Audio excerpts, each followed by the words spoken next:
যুদ্ধ থেমেছে, কিন্তু উত্তেজনা থামেনি। ২১ ঘণ্টার টানা বৈঠক, তবুও কোনো চুক্তি নয়। যুক্তরাষ্ট্র ও ইরান দুই দেশের মধ্যে চলমান এই টানটান পরিস্থিতি এখন বিশ্ব রাজনীতির সবচেয়ে হট টপিক। সম্প্রতি ইসলামাবাদে বৈঠক শেষে মার্কিন ভাইস প্রেসিডেন্টের সোজা সাপটা মন্তব্য, চুক্তি হয়নি, আর এতে ক্ষতি বেশি ইরানের। শুনতে যত সহজ, বাস্তবে পরিস্থিতি ততটাই জটিল। প্রশ্ন উঠছে, যুদ্ধবিরতি থাকলেও চুক্তি কেন আটকে আছে? সবচেয়ে বড় জট এখানেই। যুক্তরাষ্ট্র চায় ইরান পুরোপুরি ইউরেনিয়াম সমৃদ্ধকরণ বন্ধ করুক, তবে ইরানের দাবি এটা শুধু শান্তিপূর্ণ কাজে ব্যবহার করা হচ্ছে।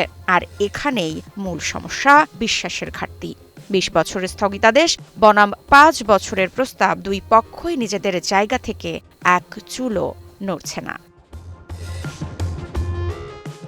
যুক্তরাষ্ট্র চাইছে ইরানের পারমাণবিক স্থাপনা ভেঙে ফেলতে, সেই সাথে দেশটির ৪০০ কেজির বেশি সমৃদ্ধ ইউরেনিয়াম হস্তান্তর করতে।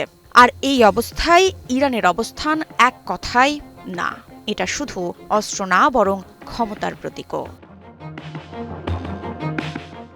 এদিকে বিশ্বের প্রায় ২০% জ্বালানি পরিবহন হয় হরমুজ প্রণালী দিয়ে। ইরানও জানিয়ে দিয়েছে, যুক্তরাষ্ট্র নৌ অবরোধ তুলে নিলে তারা হরমুজ প্রণালী খুলে দেবে। তবে যুক্তরাষ্ট্র বলছে, কোনো শর্ত ছাড়াই খুলতে হবে হরমুজ প্রণালী। এখানে খেলা শুধু দুই দেশের না, পুরো বিশ্ব অর্থনীতি জড়িত।